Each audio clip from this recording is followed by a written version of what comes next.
Sebenarnya apa sih yang paling kita butuhkan di dalam hidup ini? Harta kah? Hmm, Jabatan kah? Atau popularitas? Atau apa ya? Oh, saya pernah mendengarkan sebuah kajian. Mari kita simak.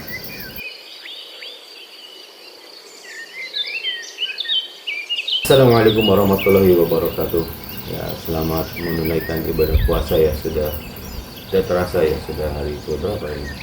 Ke 16 gitu ya.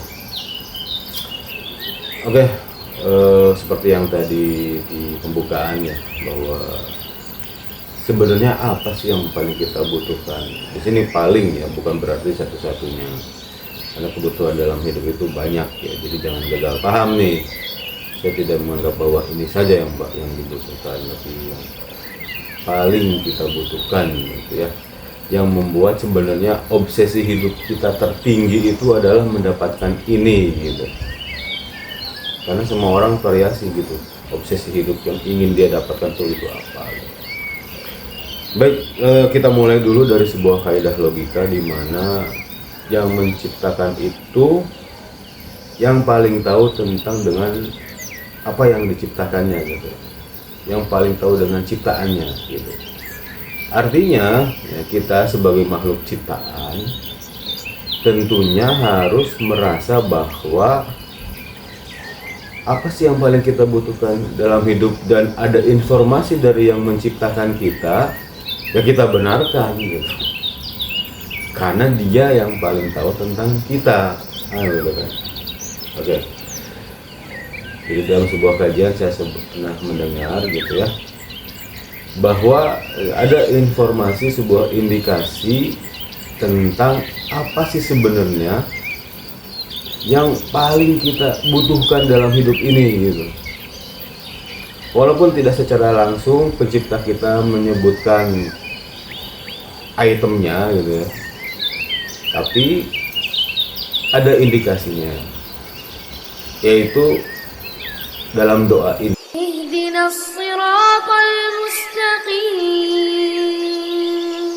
Oke ya, sudah kita dengarkan. Jadi di situ kita diperintahkan setiap hari, bayangkan, wajib. Jadi kalau kita tidak melakukannya kita berdosa. Yaitu berdoa dengan meminta petunjuk di atas jalan yang lurus. Ihdinas siratal mustaqim. Jadi ada perintah dari yang menciptakan kita kepada kita untuk meminta kepadanya setiap hari agar kita mendapatkan petunjuk di jalan yang lurus gitu. Jadi itu mengindikasikan bahwa kita sangat-sangat butuh mendapatkan petunjuk tersebut gitu. Karena ada kewajiban kita untuk meminta kepadanya gitu. Ditambah lagi kalau diteruskan ayatnya, saya yakin semua hafal ya. Jalan yang lurus itu adalah jalan-jalannya orang yang diberi nikmat gitu. Jadi kalimatnya bukan jalannya orang-orang yang di jalan lurus gitu kan, tapi jalan-jalan yang diberi nikmat. Artinya seandainya kita mendapatkan petunjuk tersebut, berarti kita akan mendapatkan kenikmatan.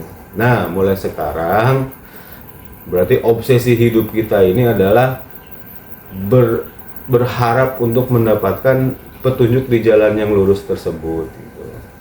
Nah, dalam sebuah kajian, saya lupa kajiannya siapa waktu itu ya, sudah Bu Isranya ya, Ustaz favorit saya itu. Jadi ada paling tidak 5 hal lah yang kita minta ya.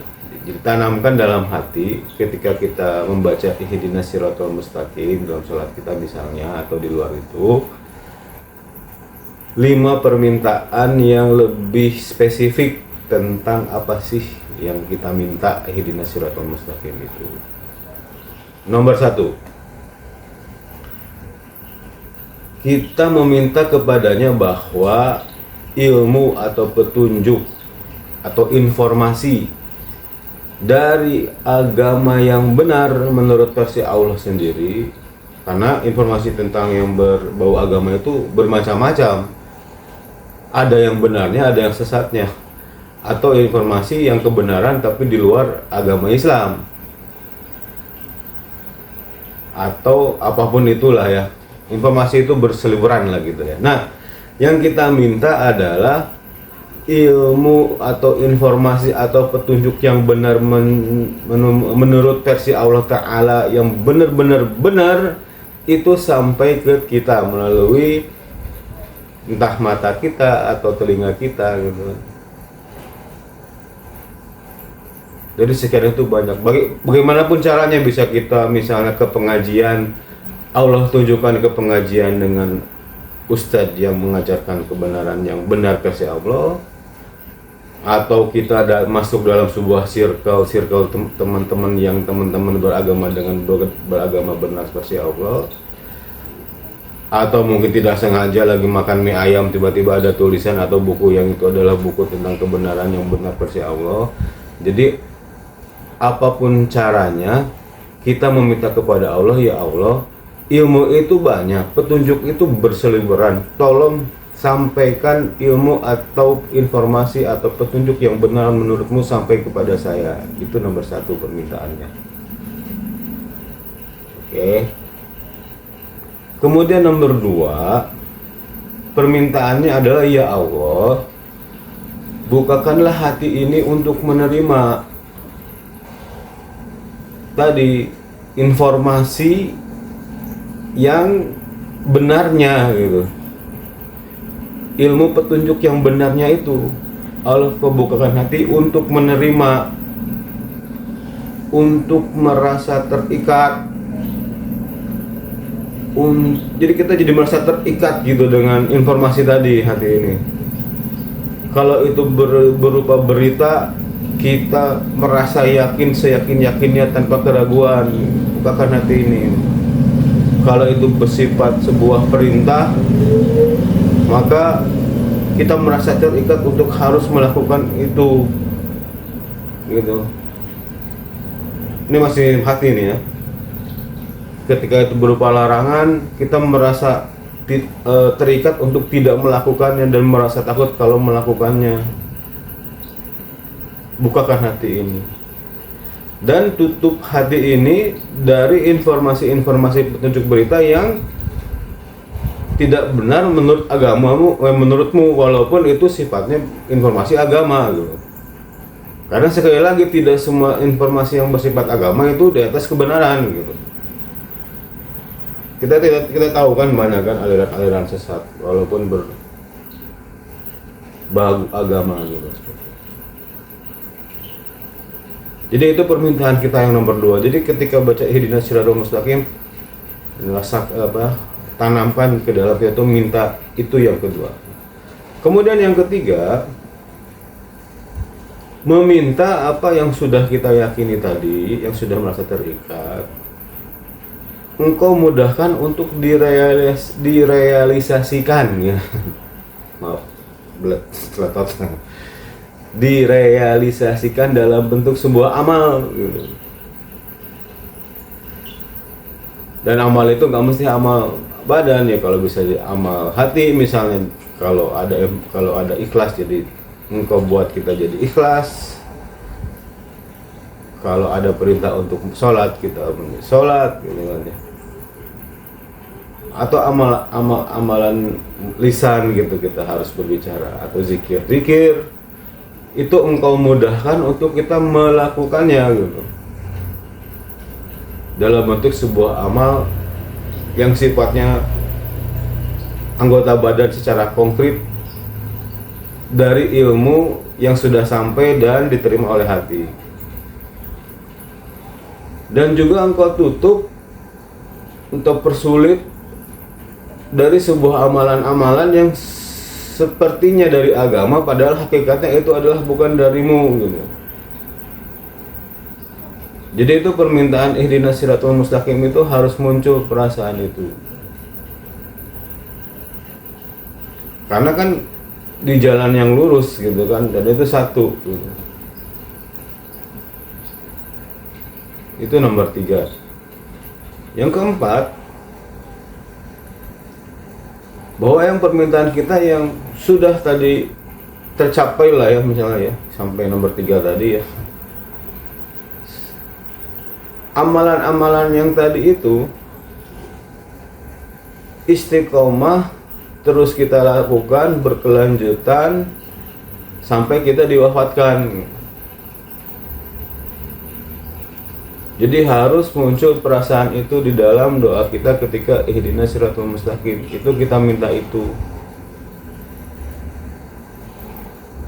agar engkau anugerahkan apa yang tadi, semua informasi itu terrealisasikan secara istiqomah sampai wafat.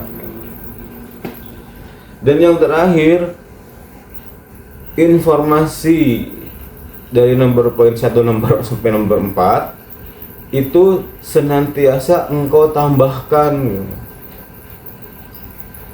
Ditambahkan lagi, tambahkan lagi, tambahkan lagi, karena ilmu Allah itu luas. Tambahkan lagi dari 1 sampai 4, tambahkan lagi dari 1 sampai 4, tambahkan lagi dari 1 sampai 4. Jadi itu kira-kira 5 permintaan kepada Allah yang saya dengar dari sebuah kajian ketika kita membacakan doa ihdinas siratal mustaqim yang Allah perintahkan kita minta setiap hari gitu.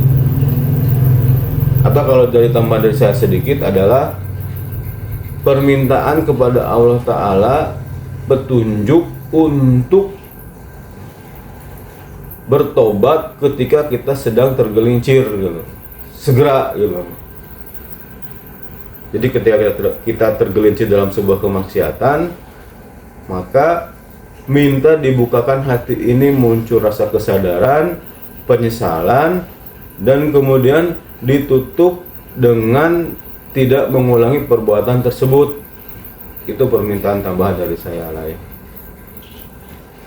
Jadi kesimpulannya adalah, apa yang paling dibutuhkan dalam kehidupan ini buat kita adalah ya ketika kita menjalaninya berdasarkan yang tadi, mendapatkan informasi tentang bagaimana beragama yang benar menurut Allah, menerima, membuka hati, merasa terikat, kemudian menjalankannya secara konkret, terrealisasikan, kemudian istiqomah sampai diwafatkan, dan yang terakhir adalah ya ditambahkan terus ilmunya. Kemudian ya tambahannya adalah hidayah supaya ketika kita tergelincir ke dalam maksiat segera bertobat. Nah, kita ketika sholat atau bacaan apapun di mana, karena ini harus menjadi obsesi hidup kita yang tertinggi gitu. Tapi saya tidak mengatakan bahwa harta tidak bermanfaat, jabatan tidak bermanfaat, bukan. Tetapi harta, jabatan yang kita popularitas kita miliki harus dibangun di dalam bingkai yang ini gitu. Nah, jadi inilah yang menjadi obsesi tertinggi kita yang kita harapkan Allah anugerahkan kepada kita menjalani hidup ke setiap harinya gitu. Maka dari itu akan terlihat mana orang yang benar-benar Allah kabulkan dengan yang tidak. Dari mana? Dari antusiasme atau kecenderungan atau keinginan, apakah Anda ingin belajar agama Islam atau tidak. Ya, mudah-mudahan dengan informasi ini memotivasi kita untuk mau belajar agama Islam, termasuk untuk saya khususnya gitu ya. Demikian dari saya, terima kasih atas perhatiannya. Assalamualaikum warahmatullahi wabarakatuh.